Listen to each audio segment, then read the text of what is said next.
Welcome to Let's Talk Procurement. The only show you need to master the art of procurement. That sounded in time, but I don't think it would be on the sound.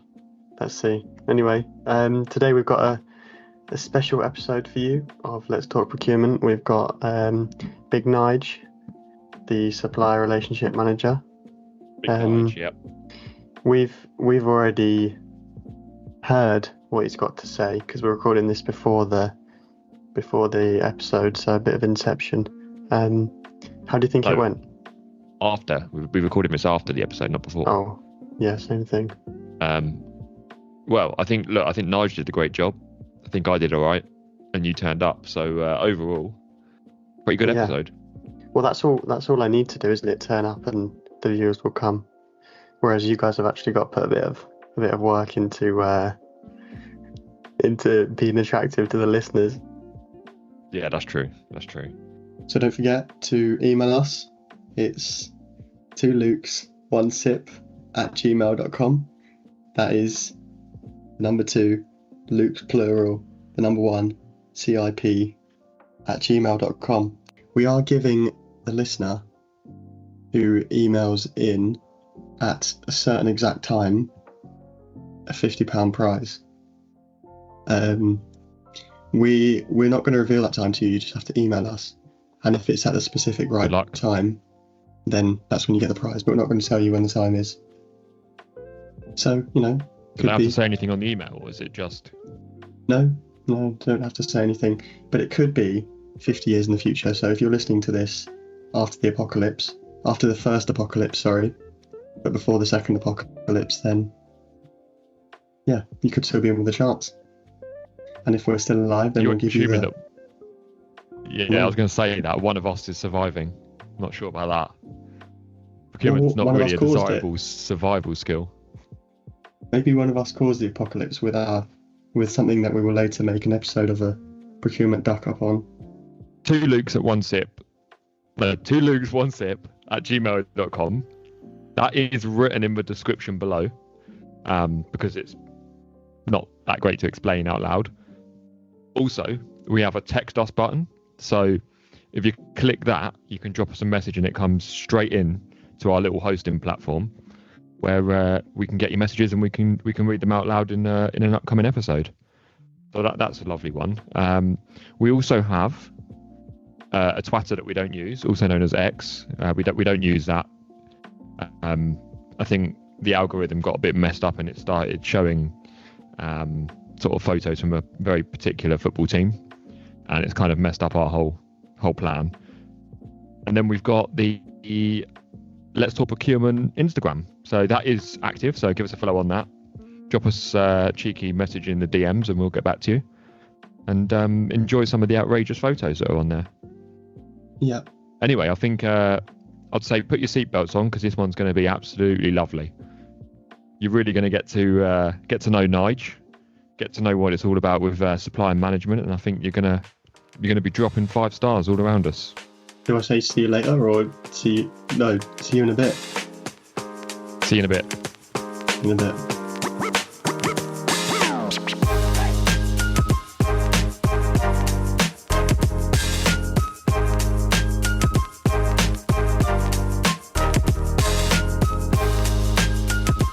Really pleased to introduce today's guest, Nigel. Nigel, thank you for joining us today. Pleased to have you here. Thank you. What we like to start with, nice and simple. Do you mind just giving us a little bit about Nigel? Who are you? What do you do? What's your kind of sweet spot? Yeah, so I guess I've done quite a number of years of program management, program director, transformation type activity. Pretty more recently focused on supply management. So the last few years heavily involved in transformational programs, but getting supply management working as well as resolving supply issues. Okay, brilliant. Well, as you know, we're both procurement. Well, I say we're both procurement professionals. One of us is a procurement professional. And I'm just procurement. The other one's just he's here for the ride. So we'd love to dive into the sort of supplier aspects, that you say you've been more recently involved in. What's transition? What's transition to you, and kind of how would you explain that to? Yeah, so if we look at transition and transformation activities, so when I look at transformation, that is a major IT change within a business that fundamentally changes their IT, but also changes business practice and business process. So large scale technology deployment, program delivery. Okay, brilliant, thanks. So the next bit, and I don't know if you've listened to many of our guest episodes, but Luke 10, he likes to do his little quick fire questions. They were a bit random, so I can only apologise in advance. I don't know what he's written down. Or what's I'm excited already. I think you're building them up too much. Yeah. Yeah. I mean, before I get into them, I did want to kind of set the scene for Nigel. You've got some sort of trophy cabinet behind you. Is that I have is that indeed, for best supplier manager? of the year. That is fastest driver on a racing day. There you Love go. it. Misspent Love it. youth nicking cars, maybe? No. I think too many corporate gigs driving cars. So yeah, I happened to do well one day. There we go. So we've got basically a Max Verstappen or a Lewis Hamilton on the call. Well, if that's what we can say, I'm very happy to have that title for a bit. Schumacher, Yeah. isn't it? Nigel Schumacher. We'll go with that. Yeah, probably old enough, yeah. He's the Cool, greatest. so- You can't beat him. Yeah. So the first question, just a quick fire one. What's your favourite takeaway? Curry, Jalfrezi. Jalfrezi, nice. Yeah. If you could only eat one meal for the rest of your life, what would it be? Gammon, egg and chips, hands down. There is no argument. Wow. Breakfast, lunch, and dinner. Gammon, egg, and chips. Yeah. I may not live very long on that diet, but I'll be very happy. No beans. No beans. It's the devil's food. Star Wars or Star Trek? Star Wars. Yes. Okay, so start to get a little bit weirder. Would you rather 1 million up front or 10 million if you could you get one chance to hit a full court basketball shot? 1 million up front. The odds in his head there, I could see that. Would you rather negotiate with 10 junior buyers or one procurement director? Ooh. As he ponders that one, I go for the one director, I think. One throat to choke, single discussion. Surely they've got the authority to get the whole thing done. That's where I'll go. True, good point. And then if you had to describe procurement as an animal, what animal would it be? And why? What animal would it be? What's the checks and balances? What's the contract? What would that animal be? Bit of an unhinged one, to be fair. No, you're okay. I'm going to go elephant because they don't forget. Slow and steady, no moving them. Yeah, they drive a path. They lead where they need to. I like that. And you know what? I think I'm going to take that with me as the best analogy ever for procurement. They're now called the elephant team.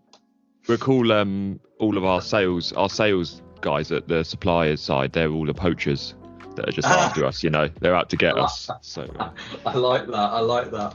got to dodge the bullets. You know what? Interestingly, you're not the first person to say elephant. Oh.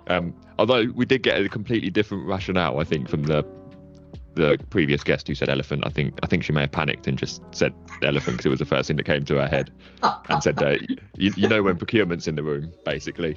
But we've not had anything soft and fluffy yet. I think we've had like cats, snakes, Yeah.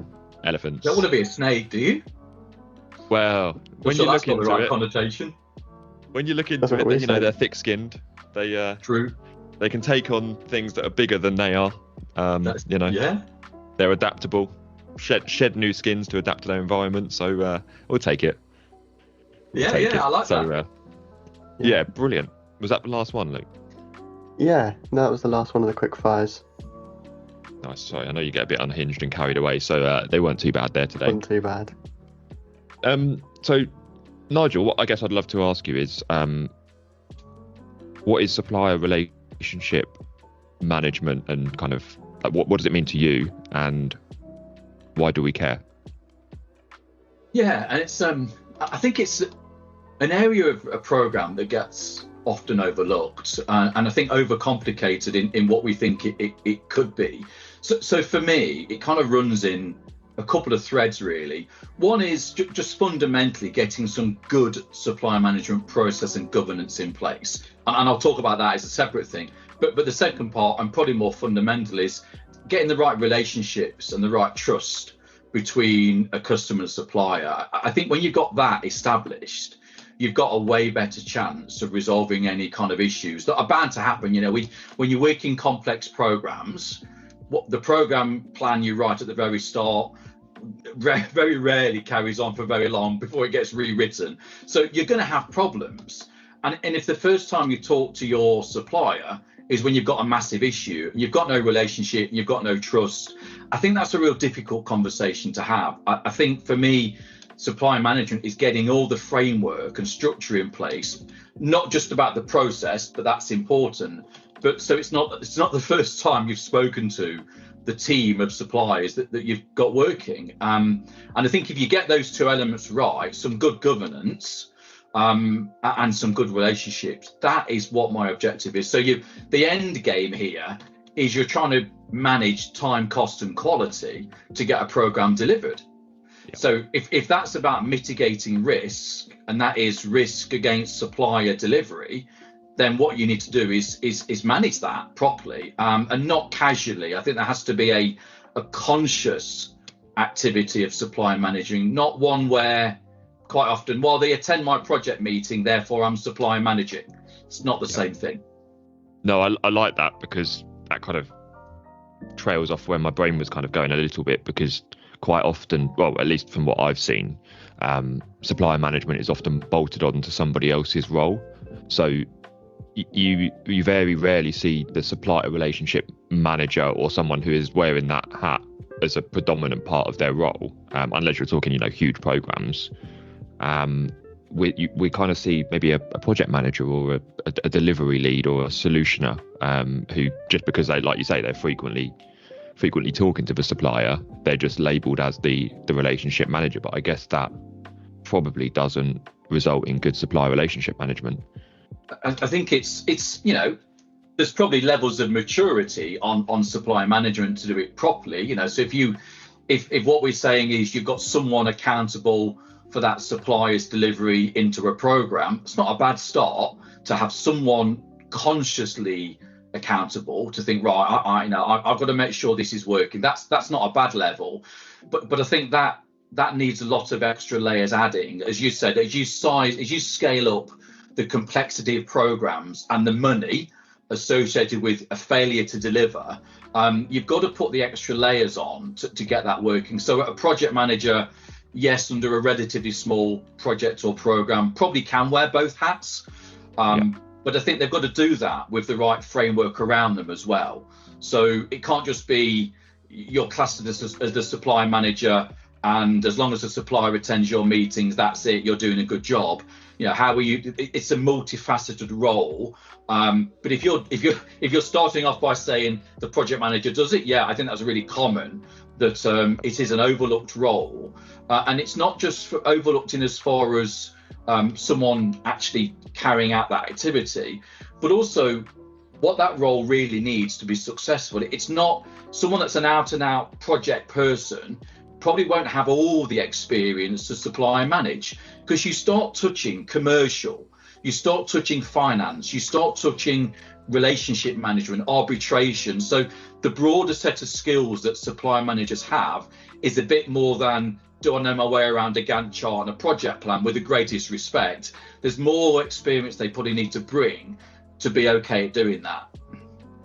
Yeah, and that kind of feeds nicely onto a fairly simple question that I wanted to ask was, I see a few labels: supplier management, supplier engagement, supplier relationship management.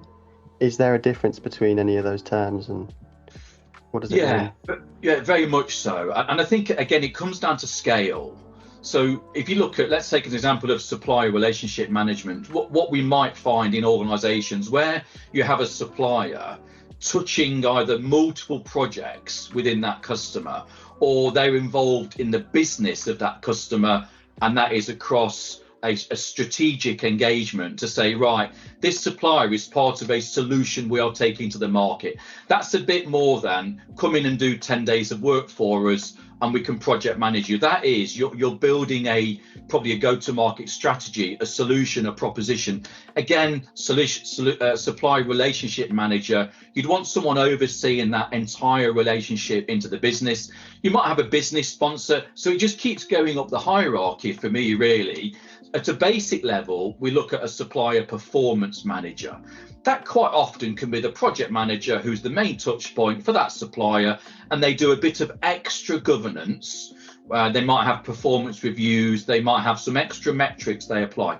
But I think as you scale up that supplier's engagement into a business, you need the extra layers. And generally those extra layers get more senior in the org chart. So someone that owns the strategy and direction for a business, you might also say, well, they are a supplier relationship manager as well. So it's about scale and complexity and the depth of that engagement for me. And are there because I kind of think a lot of people say, well, I'm not responsible, or I'm not accountable for the supplier. I'm just a cog in the machine. What would you say there's any tools or any of things like that you might recommend to, I guess, better inform a project team or a wider team just around what their roles are and kind of just getting them more actively involved? Yeah, it's a great question, and it's fundamentally where a lot of programs are under huge pressure to get going towards the next milestone, to get, and there is such focus, the sales process can often be rushed towards the end. The contracting sometimes doesn't really do what you want it to do. There might be some elements of the contract, and this is a key bit to get successful supply management, is a really close relationship with procurement, because if the handoff between you is not a very good contract that helps you work with that supplier to mutually be successful, you're fighting a losing battle. How many times do we pick up a subcontract that's not a correct flow down from a prime? Therefore, what you're obliged to deliver at a prime level hasn't been flowed down properly. So you've got to have the contracting basis is a really important one. But I think mobilization, it's a quick, short exercise that people skip past too quickly. They don't see the value of, well, surely the supplier knows what they're doing. Do we really need to go and do all these introduction sessions with them? Well, they've been involved in the bidding process and the contracting, but most likely the people involved in the bidding and the contracting on the supplier side are definitely not the people sat in front of you trying to deliver that program. They may not have, actually, quite often, with the greatest respect, project managers often aren't fully aware inside out of what's in that contract. I think you want to be looking at it, but it's not their natural skill to start looking at the contract and all the commercial terms and flow down. So I think you've got to mobilize properly. So what do I like to do? I think metrics is a really key one you mentioned there. So I like the idea of a fortnightly supplier performance review. That is using some metrics, fairly basic, but a KPI might be delivery assurance, it might be resourcing, it might be commercials, it might be contracting, it might be quality. So you'll pick some key delivery metrics, and I'll use those as a basis for a conversation with the supplier. Now, the two bits in that is, for one, it's not just your project meeting, because the project meeting will be Gantt chart, risk log, all that good stuff. Yeah. This is about your performance against those metrics. And I think if you get some constructive dialogue going, then you can create what you might class as a return to green plan that you and the supplier mutually buy into, because the spirit a lot of this for the supplier is it's a two-way dialogue. This isn't the mindset of let's keep kicking the supplier until they scream and beg for mercy and do everything for free. There is no victory there, really. So we are, whether you're in a supplier or customer seats, it's your responsibility to make it feel like a two-way supply management relationship, because we may not be as easy to work with as the customer as we think we are. Yep. So I think having some sort of dashboard of metrics that enables you to write stuff down that says, I don't know, we've seen some concerns about the project plan quality, for example. Have that constructive dialogue, because your supplier might have a different skew on that same issue. They might go, well, actually, that's the template of project plan that we've used for every single customer. If that's not quite working for you guys, let's figure something else out. So you have to make that performance review a two-way dialogue, because they need to feel like that you're really interested in making them successful, and not you just telling them where they're not performing. What can we do to make it like a two-way dialogue? Is it they could have metrics on us in the same way that we use metrics for their performance? Very much so. So what I consciously always recommend people do is, writing stuff down. I know it sounds really basic, but if the supplier sees you writing down a return to green plan, that's you also taking on feedback from them about how you are not easy to work with, how your buying process is difficult, how your project reports never get looked at, or your project manager never tells them what's going on. You've got to be prepared to take some hits. So, and I really like the idea of that dashboard where you mutually agree some language and you go off, and in a couple of weeks' time, you come back and say, right, how are we doing? And you can track RAG status from fortnight to fortnight. And I think what you then have is another layer that I see as very successful about driving accountability is have some sort of monthly review where you get the next level up in the org chart for the supplier. So if you think about the three touch points there, you've got your project meeting, which is project manager to project manager most likely. Supply performance review, you're most likely going to go up a layer in the org chart. So someone that's responsible for supplier delivery within the supplier. They've maybe got a broader responsibility more than just the program you're working on. Get them involved in that meeting. And what you're really doing clearly is giving them visibility, giving them opportunity to talk, but also driving accountability up the org structure, because the supplier project manager may not be able to fix everything that's happening on the ground. They may not have the role or the authority. So I think mutual accountability all the way through the org structure there is really helpful.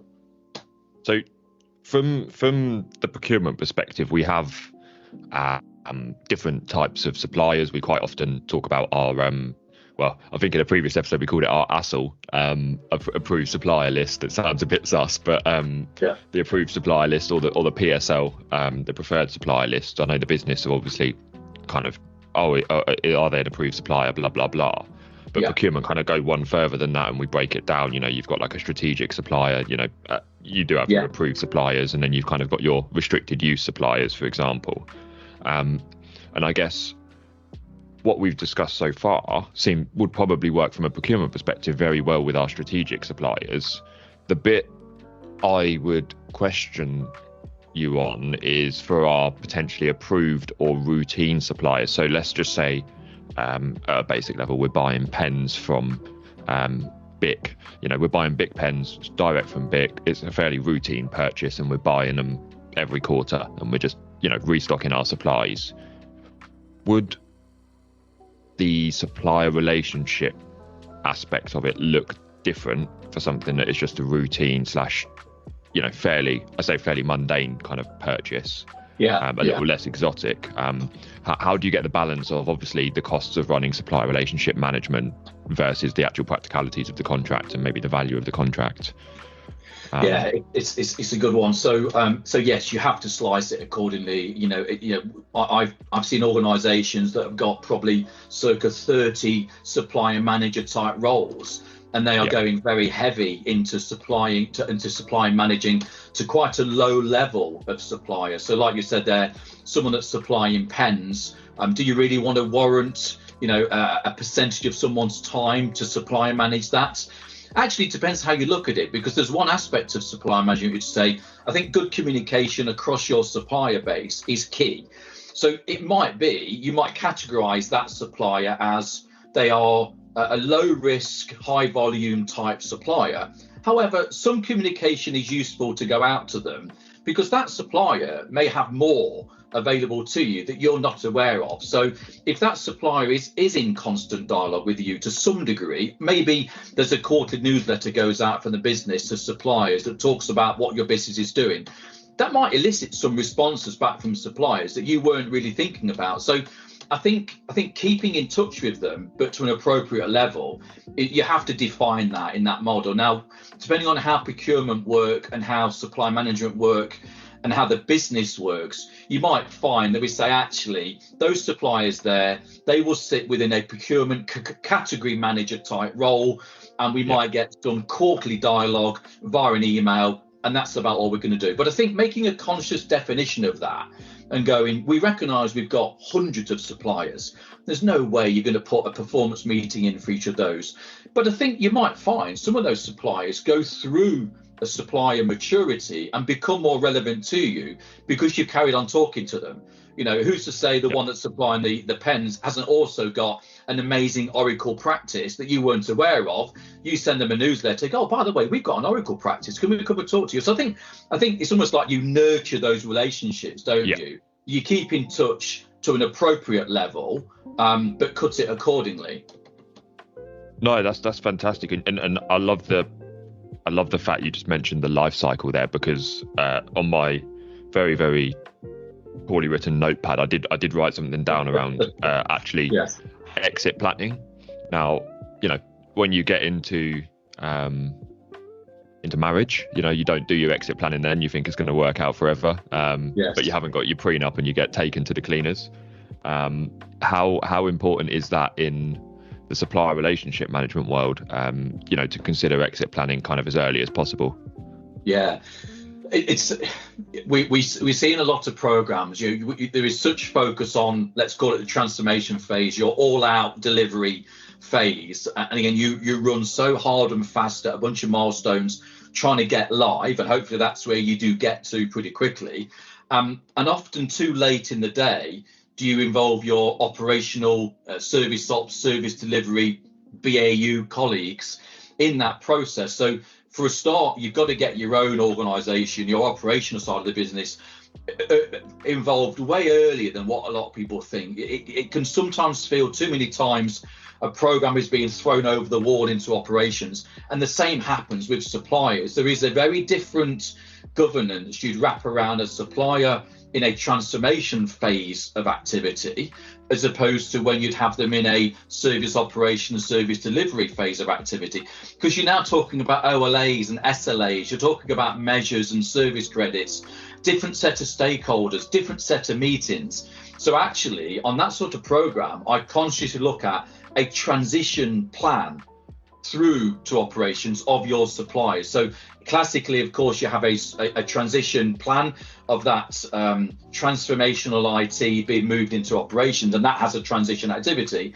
But often you forget the suppliers, because probably some of those suppliers are going to follow you through into operations. And then when you look at exit, well, what's the criteria for exit? You know, we in this wonderful programmatical world, most things have some sort of entry and exit criteria. So have you really looked early enough about what that exit criteria might be? And what does good look like, so you know where you can offboard a supplier? Have you really worked that through, as opposed to we go live, we keep paying the bills a bit longer, and it just kind of happens by accident? Again, I think there's that mutual agreement and criteria to offboard. Yeah, and I think the difference between suppliers and kind of marriage, as alluding to, is obviously monogamy. With suppliers, you know, you've got multiple, and you can go back to them as well in many instances. So if you do relationship manage properly, you can go back and kind of, you know, hopefully get more business with them. And that I think don't burn your bridges. I think on a lot of those relationships, that supplier knows their place, and if you've kept them up to speed and understand what your priorities and focus are, that shouldn't be a difficult process to offboard. It should be, we fulfilled our obligations, we've made each other successful, crack on, that's lovely. Yeah, there should be no apology for that. I think it's understanding from the supplier perspective, they need to understand it's not about how much business can we give them now, because it might not be now that we've got the business in the pipeline, and actually we as a team would always need to be better at communication. So we probably do, and I say we, I'm talking about anyone in a procurement role, probably needs to be conscious of the knowledge and the bits that they do know, because actually just updating your supply chain can go a mile. But I think that communication that you talk about is really key. You know, we get suppliers on board to perform a specific activity, and of course they want to talk about strategic direction of your business. They want to get involved in future projects. there's a fine balance, isn't there? Is you open up the kimono too early and show them about the futures, and they lose focus on where you want them to be. I think again, it's that whole, they've got to earn their spurs to have that next conversation. I actually like the idea of, I don't think I've done it really as heavily as what I might talk about now, is if you score a certain amount of points in your I'm a good supplier list, then you get to have a next level conversation, but the mindset is right. It's if you show the right behaviors, you're good to communicate, or you're good to work with, you're easy to communicate with, you're easy to work with, that's going to give them, so the money will take care of itself if you perform as a supplier. But I think you can consciously talk to your suppliers and say, look, we've got a program to deliver. Yes, there might be a big prize in the future. And yes, we might get to talk to our CXO about all sorts of funky stuff. But let's earn our stripes on getting there within good program delivery first. Brilliant. No, thanks for that. That's really educational. So to flip that onto the other side, because it's us, and because we like to go off on random tangents, I've got a few Oh. jokes for you. Don't feel obliged to laugh at these, please. Absolutely. Okay. Go on then. So I mean, just what we're talking about in terms of the theme of building bridges with suppliers. Why did the unenthusiastic supplier not deliver across the Atlantic? Go on, he tell didn't me. give a ship. Reaction. Absolute genius. Go on. I've got another supply chain joke, but you may not get it for a while. He's done it! Oh my word. I know. I'm Yeah. sorry. I'm sorry, Nigel. Right, so why is it a bad idea to invite a procurement manager to dinner? They'll spend too much time deciding which person will pass the salt the fastest. See, it's not bad there. A bit of depth to that one, though. There's something in that. He's And done his homework. this last one's a bit harsh. When does the person decide to become a supplier manager? When they realise they don't have the charisma to succeed as an undertaker. Oh dear. See, you're doing yourself no favours of boxing off procurement just to be a buying function. See, you've got to have personality. I like it. Exactly. Yeah. Anyway, to get us back on track. Yes, please do. I wanted to ask. So, you mentioned earlier about supplier relationship management is quite often overlooked. Do you think that there's a common reason why that might be across multiple organisations? Yeah, I think it's one of those less tangible items to put into a budget at the start of a programme, to say, well, we're going to make some provision of X amount of money to do supply management. And I think, like Luke 1 rightly said, it's often assumed that's a very simple activity that a project manager can do, or someone else, or we'll do it by default, we'll do it by osmosis, we'll do it, and let's just project manage them properly. I think a lot of bad assumptions get made on how that supply management gap gets filled, and it doesn't. Your project managers have got a certain role, they've got a certain drive and motivation, and that won't be the full breadth of what we class supply management as. And I can see, obviously not quoting names, but I've in many programs put costed risk together to try and articulate the supplier risks you're carrying, but not quite seeing. So, suppliers can be really good at writing all their interdependencies into their statements of work. I've seen a statement of work with around 100 dependencies that suppliers written in that you've got to deliver. Well, every time you start missing those, there's a relief note coming your way. That's going to cost you more money. They're going to charge you for a standing army, and that becomes a race to zero then the contract does come out the drawer, and you start getting quite punchy about it. So not connecting up the risk that you then bring by not having the suppliers on early, the dots aren't connected quite often. It is, we need a project budget, we can't afford to do everything, we cut supply management and we cut back testing is normally where it probably goes. But I think when you look at, again, you're trying to manage or reduce any risk on that program. If you forecast forward and say, if we're not actually managing the supply properly, and we've got 10, 20, 30 million pounds worth of contract with suppliers, and you then look surprised when it kind of wobbles and goes wrong and you didn't really know what they were doing. I think it's overlooked because at the start of a program, you don't see it. You only see it when the risks start getting bigger and the budget starts getting blown. So in terms of skills that a supplier relationship manager needs to have, it almost needs to be like a detective needs to anticipate where those risks are going to be. Yeah, you are a bit of a Swiss Army knife, to be honest. You have that down and dirty delivery knowledge. You know your way around a plan and a program, and you know how it works. But you're comfortable in the commercial space, you're comfortable in the procurement space, and you're comfortable with finance. And I think then actually, when you look at challenges, I think your ability to negotiate and arbitrate is really key, because you'll guarantee a lot of the problems will not sit as your supplier's fault. We've probably not got our own house in order. Maybe we're not very good at project delivery. Easy to blame the supplier. So I think you've got to have some smarts. So that's why I emphasize it's not about just putting in a process and saying, well, I've got the process in place now, I'm supply managing. No, you've got to have someone consciously waking up going, right, let's look at these different areas of the program and how we're delivering. I've had just as many battles with the internal program delivery team as I have with suppliers to level out problems. That does not surprise me at all. And I think we do have some episodes, they may or may not be out at the time that this episode is published, around stakeholder management, and kind of a lot of it is addressing internal stakeholders as much as it is external.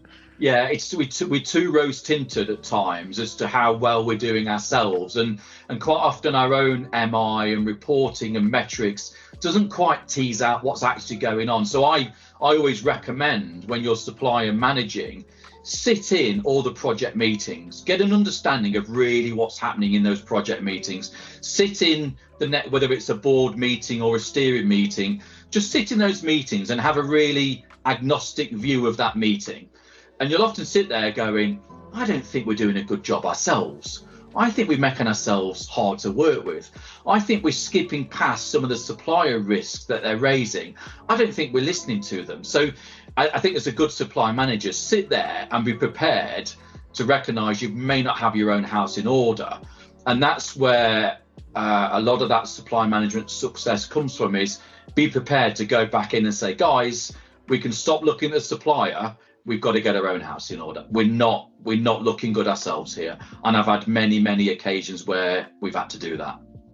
You get yourself dropped off the Christmas list pretty quickly at times, telling people they're not pretty doing as what they... Oh, there's obviously you put it very diplomatically, but basically you're saying you're a bit crap at what you're doing. Can you just be better? If you do your job better, I suspect your supplier might do a bit better as well. And I'm a great believer in do your job. If you do your job, There's a pretty good chance you're reducing elements of risk is you not being as crap as what you could be. Wow, that sounds like a good summary of the pod, doesn't it? That I might have that as some sort of headline. Don't be as crap. Don't be as crap as what you actually are. I think I heard another one. It was. I don't think I might try and use the words differently, but or carefully. But we have some suppliers that weren't very good, or I think we phrase it as some suppliers were a bit shit. We were just a bit more shit than what they were for a while. When we got less shit, then we could look at them a bit more. And I think there is a bit in that it's you can't see the wood for the trees if you've not got your own crap together. And actually then it just becomes noise. So yeah, I don't think that one gets written down in the archives, but I liked it. Well, that could be the episode description, to be fair. Now you've, an iconic. Or just be less shit than your suppliers. Yeah, just be a little bit less shit than your supply chain. Yeah. Nigel Schumacher, 2024. That's the. There you go. That's the quote. We love it. Very viral, that is. Look, firstly, I just want to thank you so much for your time and your insights. I think that's been a very, very useful. Near on 40 minutes, I think. So I can't believe it's gone really quickly. And I think there are probably other things. If the listeners want you back, you might be off their Christmas list. Who knows? You're still on ours for now. You're probably not on any project managers' Christmas lists after that. But yeah, I think there's other topics. Oh, sorry, I've just got a little telegram from Luke 10. He's got one more question. Am I wrapping up prematurely? Sorry. Yes, yeah. Well, there's kind of a summary question anyway, I suppose. It's just if there's listeners out there that want to get into supplier management, supplier relationship management, what do you think is the best way to do that, to target those specific roles or a specific career path, something like that? I think there's a tick box I probably went through. Really, a bit of this is you really do need that delivery expertise, because you need to see what's happening. I think if you've not been around delivery, whether that's customer or supplier, it doesn't really matter what side it is. I think having down and dirty delivery experience, otherwise both sides will spin you around. Your customer will spin you around, your supplier will spin you around, and you won't know which way is up. So I think you've got to have some good yards in complex program delivery. I think you've got to be really comfortable getting around commercial contracts, procurement, and how that works. I think you've really got to, not just flippantly talk about breach and relief and all these wonderful inflammatory terms that people flick out a little bit too easily. I think you've got to really spend some time sat understanding commercial contracts, understanding flow downs and terms. That space has got to be interesting. I think you've got to be that sort of forensic sort of character where you want to really understand what's going on. And I think then, be a good relationship manager, but just in general, that bit's not complex at times, but just be able to build both sides of a relationship, and see the good, try and see the good. I think you can put it, go, right, surely people are not waking up in the morning trying to do a crap job. Surely people aren't doing that. They might be limited by their environment or constrained by what's going on. But generally, I like to believe people have got, good intentions when they come to work. And I think just touch on that and build those, be a good relationship builder. And actually, I think the final bit is don't be afraid to get your elbows out. I think being a shrinking violet when you're trying to arbitrate what might be multi-millions of pounds worth of problems, I don't think that helps you. I think that confidence comes from having good background in delivery, a good background in commercial, and pretty just good experience all around. And I've always said that supplier management role is a bit of a chimera. I don't think you sit there and say, I know commercial inside out, I can now supply and manage. So I think there are multiple facets. So you've got to go and get those rounded skills, I think. So it's about, getting exposure to those different roles, maybe having a dabble for a few months and then, seeing how it gets on. And then I think the other thing with that is you can always, well, I say always, you can probably depend on your colleagues that are in those fields. So for example, I'm not a legal expert at all, but we do have some good legal advisors where we work, and they often give me good advice and kind of good counsel on contracts. So yeah, if I'm uncomfortable, I know the people that can help bring that level of comfort. So maybe that's the same for the relationship management. Yeah, agreed. You did remind me of one last joke as well I forgot about. Is this Luke your best joke, or is it getting worse now? We ran out of good ones. Probably scraping the barrel. Luke one's already got his head in his hands. We'll edit this one out. Why did the supply chain manager wake up in the middle of the night? He was having a logistical nightmare. I'm laughing, but I don't want to laugh. But I'm laughing and I can't help it. So it's horrible, isn't it? It is, yeah. Maybe just it goes to a slightly silly sense of humour, and you maybe tapped into it, Luke 10. Thank you. It's probably the best reception I've got. I like it. We want him to pass his exams, not start dropping crap jokes, and he might go off and think he can become a comedian now. So, Exactly. The pod would be in the absolute mud if he does that. Although if he has got to, a blossoming on the comedy circuit, he was here first trying out his material, and this is where it all started. So maybe we'll look back at this episode and be very proud of these early beginnings of Luke's phenomenal career. Comedy career, yeah. Comedy career. Positive outlook, yeah. Heading up the O2 for a bit of stand-up. Yeah, exactly. Yeah, good luck with that one.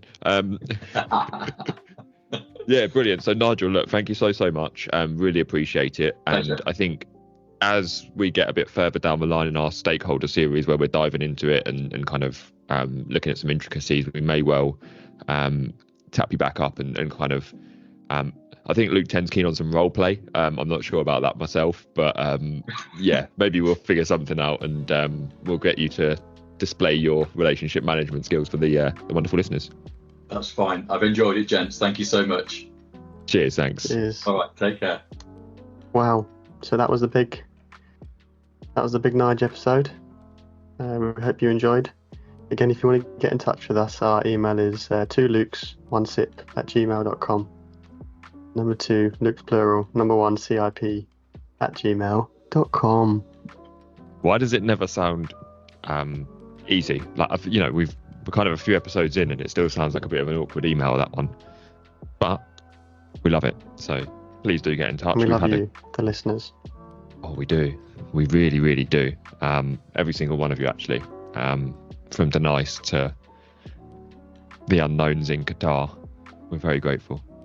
Anyway. Oh, no, that reminds me. Sorry, quick reminder. If any of you do want to go into our Listeners Hall of Fame, don't forget you can always write in with your stories to the email, as we've just mentioned, but also you can check us out on Buy Me a Coffee and give us a cheeky little tip.